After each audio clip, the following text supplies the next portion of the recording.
What is Bitcoin? How to play? How to make money with Bitcoin and cryptocurrency? Today, I'm going to explain it in the simplest way possible. Even if you are new to internet banking, if you follow this training series carefully, you will understand and learn cryptocurrencies very well. Now, when you produce something, sometimes you need to go with reverse logic. That is, I need to tell you what something is, and at the same time, I need to tell you what it is not. Now, at the beginning, I will first explain what Bitcoin is not. For example, friends, this is not Bitcoin. Many friends think that Bitcoin is something that they can get rich quickly, but this is not Bitcoin. By the way, all the coins here, friends, are invalid. Some people think Bitcoin is something like this. They think it is a physical thing like a coin. Bitcoin is not physical, friends. Friends, Bitcoin is a kind of internet money. It is actually a software. It is blockchain. Bitcoin is freedom. Bitcoin is decentralization. Now you will say, teacher, what are these? In this video, I will teach you all of these in the simplest way.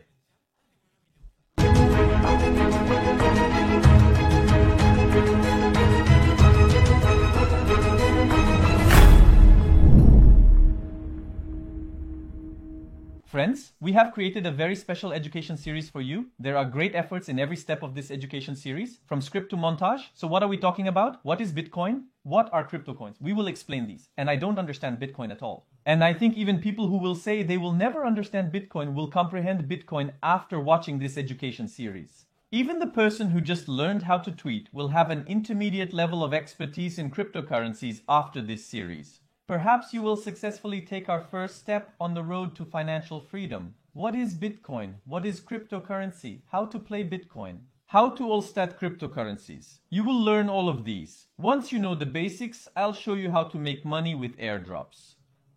I'll show you how to participate in public desires in crypto, and I'll gradually teach you up to intermediate cryptocurrency trading strategies. We'll explain everything one by one. What is NFT? What is arbitrage? How to participate in pre-sales? What is DeFi? You will learn about all of these things now, friends. You will become experts. Let's get started. What is Bitcoin? Bitcoin is a digital currency that uses blockchain technology. I will give important keywords. It has no owner, it has no country, it has no center, and its production is not in the sole hands of anyone. So all of humanity is united, but we are actually producing together, and we know how much we are going to produce. This is a very important issue. 21 million coins. So it's completely limited. Now its supply is completely limited in the world. How many investment instruments are there? Think about it like this. Your first thought will immediately be gold. But think like this. Gold is actually not completely limited in supply. We have a production cost, and there is a production limit. But how much is there in the world? How many tons of gold? When will it run out? We don't know if gold production costs will become easier one day. And from time to time in the past, we have seen inflation in gold. A lot of gold was found somewhere, or a country was conquered. A very large amount of gold was brought, and gold inflation occurred. But Bitcoin is not like that, friends. So we know the supply of Bitcoin, and it is 100% limited, friends. Now I said Bitcoin is a digital currency using blockchain technology. What is this blockchain technology? You can think of it like this. A grocery store ledger, friends. All computers that mine, that is, keep records, are actually a grocery book. And when we transact instantly in Bitcoin, there are a lot of grocery books, but they all keep the same note. It keeps it at the same time. Now I will explain this with an example, friends. For example, a person named Kaan sends money to a person named Gökçe. He will send money from the bank. He needs a bank for that. A central organization is a bank, and it needs to confirm that this money has passed. And sometimes it needs to be checked by the state. Of course, the commission fees are very high. Thousands of banks work, thousands of people work to actually approve the bank transfer. This is the system we are using now. Now let's look at the blockchain part. Now, friends, let's look at the same example from blockchain. Okay, this time, let's say he just sent $1,000 to Gökçe. Let him send Bitcoin worth $1,000. Let him even send a 0.1 Bitcoin. For this, Bitcoin is giving the order to send 0.1 Bitcoin at the moment. This is processed in the whole blockchain, in the whole network, by the miners we call all these grocery books. This is how it works. It says Kaan had 0.3 Bitcoins. Kaan sent 0.1 Bitcoin. Kaan now has 0.2 Bitcoins. It's sealed and approved. Now let's look at Gökçe's side. Gökçe didn't have any Bitcoins. Gökçe received 0.1 Bitcoin. Gökçe now has 0.1 Bitcoin. This is also sealed. This is being written by all the ledgers at the same time. And notice that money has now been sent with Bitcoin without the need for any central authority, without any state approval. Kaan to Gökçe. Blockchain is like this, friends. By the way, my friends, the video you are watching right now is an award-winning video. A friend who likes our video, subscribes to our channel, and shares the tweet in the fixed comment earns 600 TL from us. Now, I will tell you what Bitcoin is. But to explain it, I'm actually going to tell you what money is, what it used to be, and what it is now. And why was Bitcoin developed? Why does Bitcoin exist? Why is there a need for Bitcoin? Now let's look at the production part of money. For example, I'm talking about Canada. Friends, actually this is the case in all countries. A state's central bank used to need gold to print money. And what we call money was the usable form of gold. For example, if Canada had $10,000 worth of gold, it could print 10,000 Canadian dollars. And we called it money, and it was worth something. It was gold. And this money worked. We didn't suffer from too much inflation. Then all the states took turns saying, I'll print as much money as I want, brother. I can print unlimited money. And they started printing money without any equivalent. Now think like this. Let's say there is 100 units of money in the market. Suddenly, the central bank tried to print money to overcome the crises. If I print 400 units, the price of everything automatically quadruples. We simply call this inflation. And inflation is actually a transfer of wealth from the poor to the rich. Now I will explain this with an example. Let's take the name of the friend you see on the screen. Let's say his name is Cengiz. Cengiz normally worked for 5 years. And in return, he could buy a house. We are in Canada and there is inflation. Canada printed a lot of money and Cengiz's salary actually doubled. Cengiz's salary increased, but the price of the house he wants to buy has quadrupled. Cengiz used to be able to work for 5 years and buy a house. Now Cengiz can work 10 years and buy a house. So 5 years have been stolen from Cengiz's life. That's in the pocket. Now we will look at the rich side of this. Not the wage earner, but the rich side. Now let's have a rich man. Let's call him Deniz. Deniz owns 10 houses and it has been inflated. He still has 10 houses, but the price of each house has quadrupled. What kind of wealth transfer is that then? Deniz still has 10 houses. It happens like this. Each house used to be worth 5 years of work for anyone, but now each one is worth 10 years of work for anyone. Money equals time. You will experience this over time.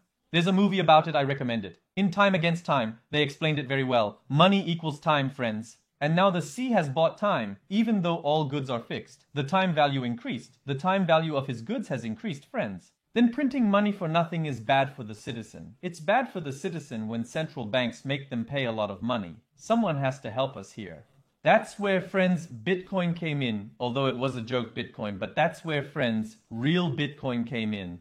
Already after the gigantic 2008 crisis, Bitcoin is developing. It is developing in 2009. And they say that governments should no longer print money according to their doors. Let us, the people, print this money. Let's attribute a value to it and make it work. And it really works. Despite the 15 years that have passed, it works like clockwork. There is no error. It doesn't need any human being. It doesn't need any state. It doesn't need any company. It is money that belongs to us. So Bitcoin is actually maybe a bit of an exaggeration to you, but you will understand it over time. It is an asset developed for equality, for a fair humanity. That's why I like it so much. Now, everything is okay so far. I will open this parenthesis here. If we have friends who do not understand crypto, you can send this training series to them. This is the return for our labor and we will be more motivated. And the person you send it to can understand crypto very well. Now everything is very good, but this is digital. You can say it is completely digital, but we are in a digital age. What do I mean? Actually, the money we use from banks is valid for all countries in the world. Only 15% of the money is physical, friends. So actually, 85% of the money is digital. It is now completely created in a digital environment because we can't keep up with physical printing. You print digitally, you enter the numbers, and the money is printed. So actually, the money we use is also digital. And it will become more and more digitalized. That's why we are in the digital age. And I think it is inevitable that money will be completely digital. I can't comment on whether this is good or bad, but I know it is inevitable. So far, so good. So who owns this Bitcoin? We said no. Not the person who founded it, no. Did it come down from the sky? There's a person who created it. Satoshi Nakamoto. Who is this guy? We don't know who he is either. But he built a system and it works. This guy is preparing a white paper. I mean, he prepares an article. He says, I have developed something like this for humanity, how Bitcoin should work. He explains the details of his software here. He describes his wallets and explains his goal. He's actually developing this system by imagining a world where the rich are not much richer and the poor are not so oppressed. And friends, the system really works in Bitcoin. And Satoshi is dead? I think he's dead now because he is not making any noise. He once wrote in a forum for a year or two, bitcointalk.org, but he doesn't write there anymore. Wallet addresses are obvious because Bitcoin is something that is becoming increasingly difficult to produce. In the early days, production was very easy. This guy has tens of thousands of Bitcoins. But let me tell you something. When the price of Bitcoin was high, his right is high right now. This is a man who could be in the top 100 richest people in the world, but he doesn't use a single Bitcoin. The Bitcoins are sleeping there. And they'll be there forever. So Satoshi didn't invent Bitcoins to make money to get rich. Satoshi didn't do it to be famous. He didn't do it to be famous. He hid his name and we never saw him anyway. And Satoshi says this on the forum in one part. When he talks about Bitcoin, if you don't believe me or understand me, I don't have time to convince you. I'm sorry, that's how important. And he attributes it. and I really think he succeeded. If you are watching this video right now, Satoshi has really succeeded. Let's say ideas don't die. Now, I will say this, friends. We learned what Bitcoin is, so how to play Bitcoin. Actually, this term play is a public term, so there is no such thing as playing. We buy and sell. Our goal is to buy cheap and sell expensive and make money. So we call this trade. We call it buying and selling. We can call it investment. Bitcoin is like this. For example, some of you think this. A Bitcoin is $70,000. I can't go and buy Bitcoin for $70,000. I have 200 TL. We can buy Bitcoin with 200 TL. We can also buy Bitcoin with 100 TL. You will see that in this series. How do we play? How do we buy and sell? Let me show you that very briefly. There are stock exchanges, friends, we're going. For example, one Bitcoin is 2,200,000 TL. I say, buy me 105 TL Bitcoin. That's all. If it increases for half a day, that is, if I sell it, I make a profit. This is what we call playing terminologically. This is how to play Bitcoin, friends. Now we've come to the end of our video. You've come this far. So you liked the video. If you went to the end of the video, you can really support us by pressing the like button. You can support us by writing a comment. Because we spend days for this training series, I really want it to be a very nice training series. And we call it a bedside book for you. It will be a bedside education set. Crypto related, this is my goal. I would be glad if you support us. What is the second video altcoin? What is cryptocurrency? You will see the link to the second video at the closing right now. You can watch it by clicking directly. Here you go. Hope to see you in the second video.